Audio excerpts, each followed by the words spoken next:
بسم اللہ الرحمن الرحیم۔ شروع اللہ کے نام سے جو بڑا مہربان اور نہایت رحم کرنے والا ہے۔ السلام علیکم ورحمۃ اللہ وبرکاتہ۔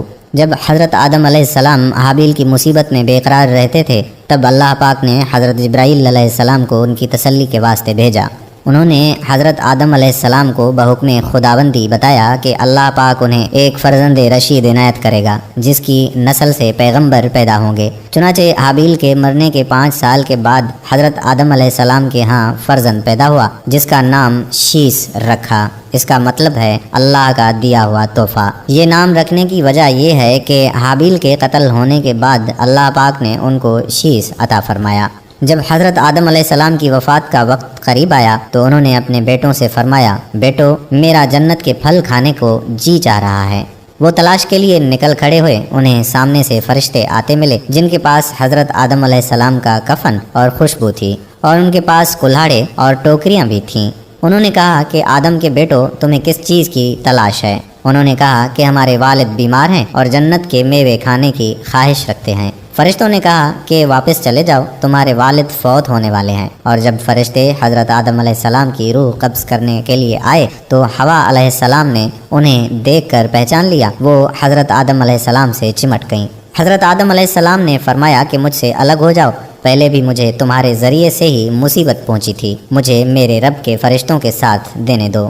فرشتوں نے ان کی روح قبض کی، غسل دیا، کفن پہنایا، خوشبو لگائی، آپ کی قبر کھودی اور لحد تیار کی۔ پھر انہوں نے حضرت آدم علیہ السلام کی نماز جنازہ ادا کی۔ پھر انہیں قبر میں رکھ کر اوپر سے مٹی ڈال دی۔ پھر کہا کہ آدم کے بیٹو تمہارے لیے یہی طریقہ ہے، بحوالہ مسند احمد۔ حضرت آدم علیہ السلام کہاں دفن ہوئے اس میں اختلاف ہے۔ مشہور ہے کہ انہیں ہندوستان کے پاس سری لنکا میں دفن کیا گیا۔ ایک قول یہ ہے کہ مکہ مکرمہ میں جبل ابی قبیس دفن کیا گیا۔ یہ بھی کہتے ہیں کہ حضرت نوح علیہ السلام نے طوفان کے موقع پر ان کی اور حضرت حوا کی میتوں کو ایک تابوت میں ڈال کر کشتی میں رکھ لیا تھا اور پھر طوفان کے بعد انہیں بیت المقدس میں دفن کر دیا۔ بحوالہ تاریخ 13۔ حضرت آدم علیہ السلام نے اپنے بیٹوں کو وصیت کی کہ شیس علیہ السلام میرا قائم مقام رہے گا، تم سب اس کی فرما برداری کیجیو اور اس پر ایمان لائیو۔ سب نے اقرار کیا، اور پھر حضرت آدم علیہ السلام کی وفات کے بعد حضرت شیس علیہ السلام نے ان کے کام یعنی رشد و ہدایت اور تبلیغ کی ذمہ داری اٹھائی۔ حضرت شیس علیہ السلام کے زمانے میں بنی آدم 2 قسم کے تھے،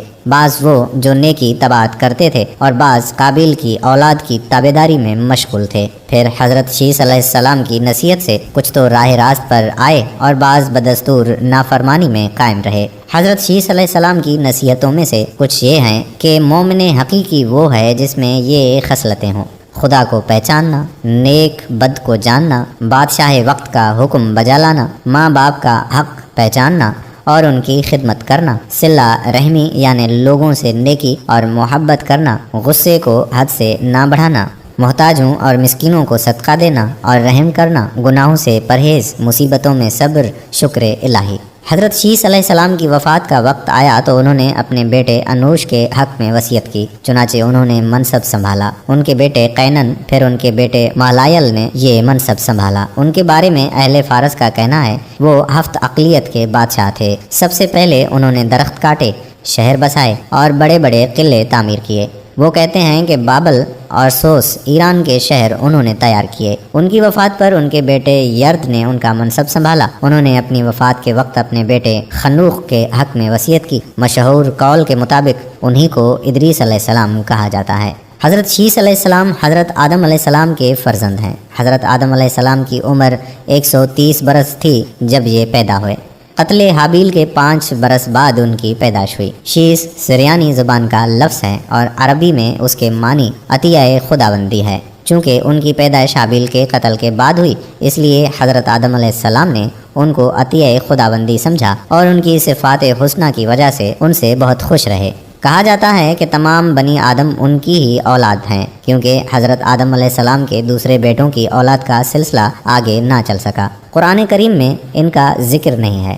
ابو ذر رضی اللہ تعالیٰ عنہ رسول اللہ صلی اللہ علیہ وآلہ وسلم سے ایک روایت میں فرماتے ہیں کہ اللہ تعالیٰ نے اپنے پیغمبروں پر 100 صحیفے نازل کیے اور 4 کتابیں، اور ان 100 صحیفوں میں سے 50 صحیفے حضرت شیس علیہ السلام پر اترے۔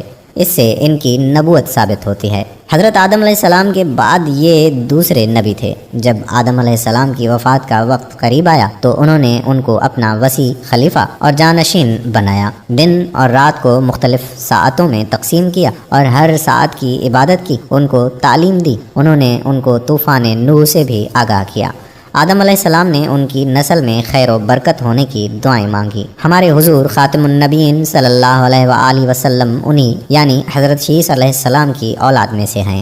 حضرت شیس علیہ السلام حسن و صورت میں اور خوب سیرت میں حضرت آدم علیہ السلام کے مشابہ تھے اور تمام اولاد میں حضرت آدم علیہ السلام کے نزدیک محبوب تھے۔ چنانچہ آدم علیہ السلام نے قبل از وفات ان کو اپنا ولی عہد بنایا اور بطریق وصیت کے فرمایا کہ جب طوفان نوح حضرت نوح علیہ السلام کے زمانے میں ہو، اگر تم اس زمانے کو پاؤ تو میری ہڈیوں کو کشتی میں رکھنا جو غرق ہونے سے محفوظ رہے، یا اپنے اولاد کو وصیت کرنا کہ اس طرح عمل میں لائیں۔ حضرت شیس علیہ السلام اکثر اوقات حضرت آدم علیہ السلام کی زبان سے احوال بہشت لذت کے ساتھ سنتے تھے اور آسمانی صحیفوں کا مضمون بھی دریافت کرتے تھے۔